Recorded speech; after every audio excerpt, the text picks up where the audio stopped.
But, think about this. I was, as I'm watching Knicks last night, and by the way, this was a knockdown, drag-out game. Sure. This was body flying all over the place. This reminded me of the 90s Knicks. Playoff atmosphere, man. In the 90s, the Knicks never missed the playoffs. Never missed the playoffs. Now, they didn't win, obviously, a championship, but they got to one, and every game it was a fight, whether it be Michael Jordan or Reggie Miller or whoever.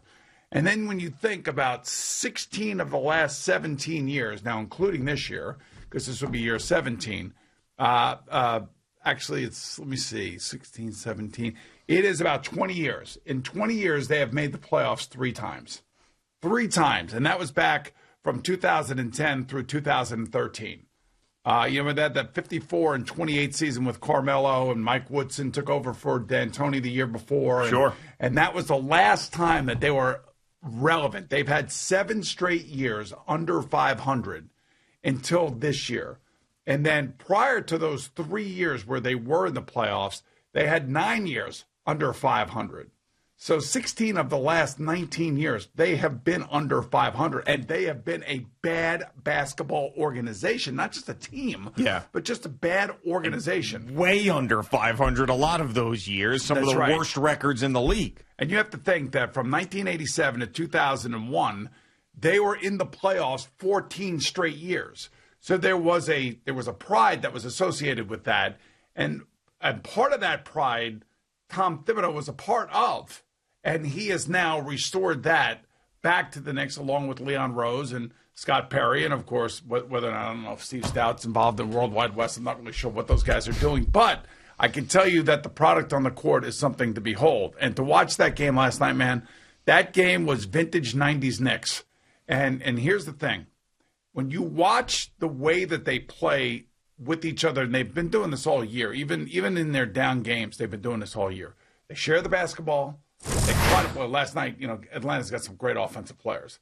And Derrick Rose a couple times on defense was like, whoop, whoop, whoop. Well, Trae Young was just cutting them up for most of the game until he got hurt. Right. So you need either maybe quickly on him or Alfred Payton on him. Not Derrick Rose. Not fair for Derrick, but Derrick has brought a stability here, and we all know what the record is when he plays for the Knicks. I think they're like 17-7 or something since he got here, which is really an amazing stat when you think about it.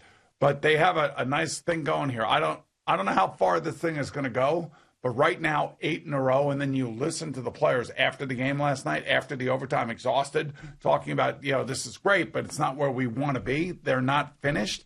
They want to keep going. It's a very likable team. The fans at the Garden last night told you that. And just like the fans at Yankee Stadium told you how they feel. Yeah, and of course, and that is... there is nothing...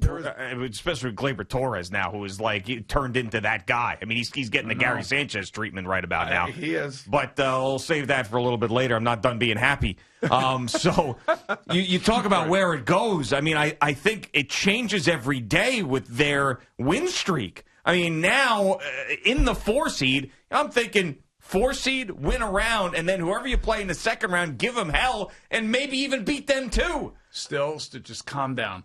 Why? I don't want to calm down, man. We go game by game, okay? We're gonna go possession. We're gonna go quarter. We're gonna go half. We're gonna go game. Sure. So what we need to do is just relax, enjoy this, and hopefully the players remain healthy. That is going to be really, really imperative for them as they move on, especially with some of their older players. And there are going to be more games like last night's game. Last night's game was exactly what we thought it was going to be. Now, they're 3-0 against the Hawks this year, which is pretty damn good. I mean, I got to give the Hawks credit because I was surprised that they were as good as they were, sort of like the Knicks this year. But, Trae Young is really turning into a superstar player. And, yes, he's not Knicks, great on defense. No, but who is? Well, that brings up another point. So, as far as the Knicks' opponents, nobody is. So Thibodeau does 2 things that the rest of the NBA does not do. Most of the NBA does not do. One is he's not thinking minutes restrictions. He's not thinking maintenance days. He's not thinking load management for the most part. And the players aren't thinking that either. No, because that's the mentality. And that's burned him in the past, but it's not burning him here at all. And the other thing is commitment to defense. So that's why I think the Knicks are where they are in addition to the performances. But a lot of the NBA is We're just going to score as much as we can. If we hit the 3 tonight, we'll win. If we don't, we won't. Defense, schmefense, who cares? Doesn't matter. And then we're going to sit our stars to make sure that they're healthy for the playoffs. The Knicks said, screw all that noise. We are going to do the exact opposite of that, and we're going to beat you along the way. But that's what it's going to take for them to win, too. And it's going to take a long bench for them to win. And this is one of the reasons why Taj Gibson's here, why Derrick Rose was brought here. These are all guys that Thibodeau knows and that are going to lead the locker room because you're requiring guys like R.J. Barrett and Emmanuel quickly. And if Mitchell Robinson would have been healthy, it would have been one of him. It would have been him right in the middle of all this as well. He wants pros.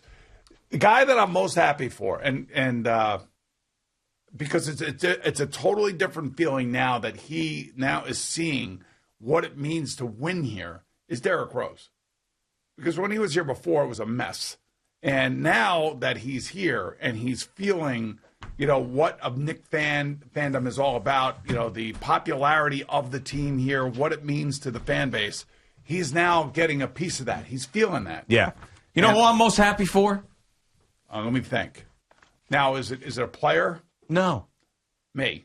Thank you. I appreciate it. Me, you, and all the Knicks fans that went through hell and finally have a basketball team. That's all I'm happy for. Yeah. I mean, think about this, man. I mean, this is just it's great. It's revitalizing. It unlocks a passion that has been sitting in a lot of us for a long time. We couldn't find the key for years. And now, not only do we have this, but we've got playoff basketball on the horizon as well. So, I mean, it's as good as it gets for everybody that was allowed in the Garden last night and went there. What a treat. And it feels like it's not going to stop either. Like we've gotten past the point of, well, they're going to fall apart. Well, they're playing over their heads. Well, this is cute, but it's not going to last. We are past that now. I mean, this team, it's the whatever cliche you want to use. You don't want to play the Knicks in the playoffs. You don't want to meet them in the playoffs. This is the team that's going to give you, whatever happens with this team, I know that they're going to squeeze out every bit of potential that they have, which is not always the case. And we're seeing a lot of teams around here get off to slow starts, the two baseball teams, where they're not squeezing out every bit of potential right now. And that may change. But I know when this season is over, I can guarantee you that wherever they go, it'll be as far as they could possibly go. Just remember the beginning of the season for the Knicks. And I want to try to, attach that to the beginning of the season for the Yankees. It wasn't the smoothest transition first getting started. And we didn't expect Julius Randle to be what he has turned into. Nobody expected that. I mean, he has defied every expectation that anybody had for him coming into the season. Sure, yeah. I mean, I know that I was saying last week that he should be like an all-NBA first-teamer. I'll take it back just simply because of the other players that play his position. But, I mean, he's got to be seriously considered for second-team All-NBA. I mean, if he continues to do this. Well, it's also the resurrection of a franchise that has been dead for a long time, and he's by far the best player on the team. I just gave you the numbers and how ugly they are. Right, so that's what it is. And that's why maybe me and you overrate the performance that he's given us. What's he going to get, most improved player? He may. I mean, he'll be an All-NBA guy. He will be, but not first team, but he will be. But I know we say not first team, but other guys make it on reputation. They're not even playing half of the guys. Well, they have a reputation because they put up years like this before. Now, if Julius Randle comes back and does it again next year, then maybe he ends up in there at some point. And one thing I do like about him, at least, because now you're finally getting to know who he is, and you see him a lot more after games, happy and saying the right things. But he's not resting on his laurels. He is really ready to rock and roll. I mean, he wants to take this thing as far as he possibly can. There's a lot of times that I'll watch sports, and on any given night I'll say, is this guy really into it? Is this franchise really into it in this regular season game? I mean, how many times have we seen it with the Nets this year where Kyrie Irving will take a couple days off and just whatever? You see some of these franchises, not just the Nets, but these NBA teams that'll sit down a bunch of guys, they'll mail it in. I mean, that never happens with the Knicks, ever. I mean, when was the last time you felt like, in the second quarter they were getting blown out and the game was over? That doesn't happen to them. So here's the thing: they don't. They're in every game. They are in every game. But they come back. I have to state it again. That doesn't happen to a lot of NBA teams. I know a lot of teams will show up totally lifeless, even the best teams in the NBA, and get smacked around here or there. Philadelphia and Brooklyn, if healthy, are going to be really tough matchups for them. Of course. Yeah. I think that they can play with the Celtics. They obviously can play with the Hawks. They own the Hawks, by the way. They're beating teams around them right now as opposed to above them. Although the Hawks were, a smidge above them, now they're above the Hawks. There's probably about 4 or 5 teams that they're going to have a hard time with.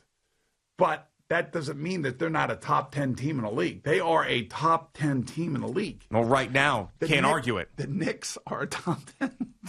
You can't argue. Can you say that? No, I can. I mean, they're the 4 seed in the Eastern Conference. I mean, if you would have said that, in the beginning of the season, no matter if they played 1-2 games or prior to even playing a game, if you would have said we'd be sitting here at the end of April and the Knicks were the 4 seed in the Eastern Conference, so I would have laughed you right off it. So we know it's Julius Randle. Obviously, Derrick Rose, since he got here, has had a major effect on this team. But guys like Alec Burks, right? Nerlens Noel. There's a perfect example of a guy who, people knew who he was. He played at Kentucky. Everybody kind of knew who he was. I think when the Knicks signed him, I don't think anybody was, jumping up and down and saying. I didn't think of depth. But not a big deal. But now has been playing and has been playing his ass off. He'll get his 8 to 12 points, whatever, but he's always going to get his 10 rebounds. He's going to get his 4 or 5 blocks. He's going to do exactly what Tom Thibodeau needs him to do every single night. Same thing with Taj Gibson.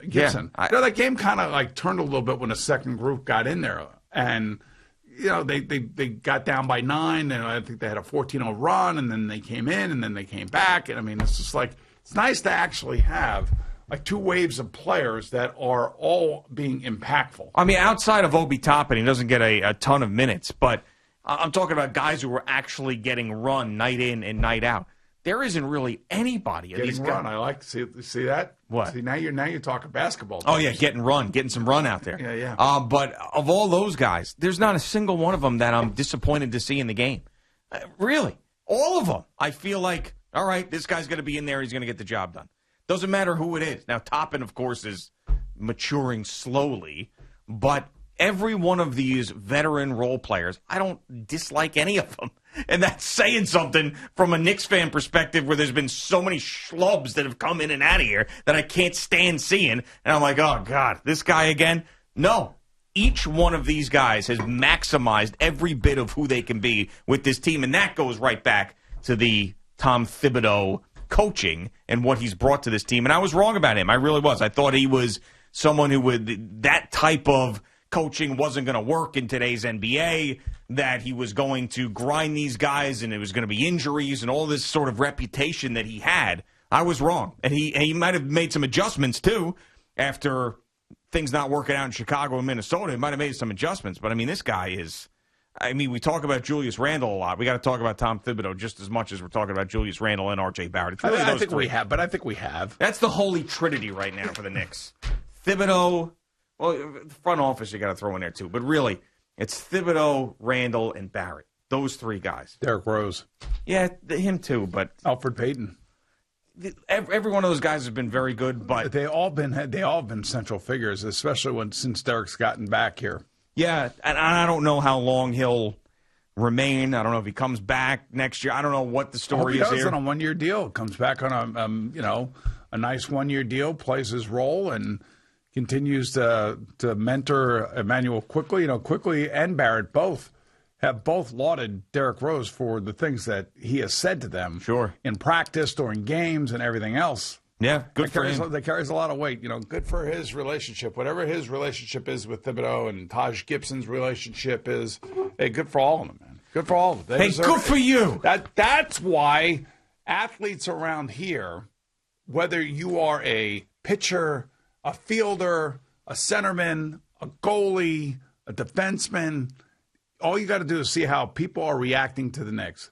And, I know the Nets have reactions to them, but the Knicks fan is probably the biggest fan base of all the teams, simply because, the Nets really were never like a story. Like they were when Jason Kidd was here, and maybe when Dr. J was here back in the old ABA days. Sure, but they're more like of a national story. But locally here, there's a fan base that is enormous, that has been dormant for 7 years and pissed off. It's amazing how the Knicks and Nets couldn't be more polar opposites in what they are. You know, the Nets are the super team that formed that people don't like because all the stars are going to one place. They're the team that not everybody plays, and then you got Kyrie, he's leaving, and there's load management, and there's injuries, there's this or that. You got the coach who really isn't a coach who has to come in to coddle the stars, but he's not Thibodeau. He's not Mike Budenholzer. He's not Nate McMillan. He's not one of those guys. I mean, he's never coached before, ever. So, but you bring in him to pacify your stars. You know, there's no chemistry. You don't know what the hell it is. And then you got the Knicks that are doing it the way that the old school basketball fan wants to see it done. Junkyard dogs. That's there the way you gotta look at it. Thank you for watching. Please like, comment, and subscribe. And don't forget to hit the red bell so you're notified when we have new content.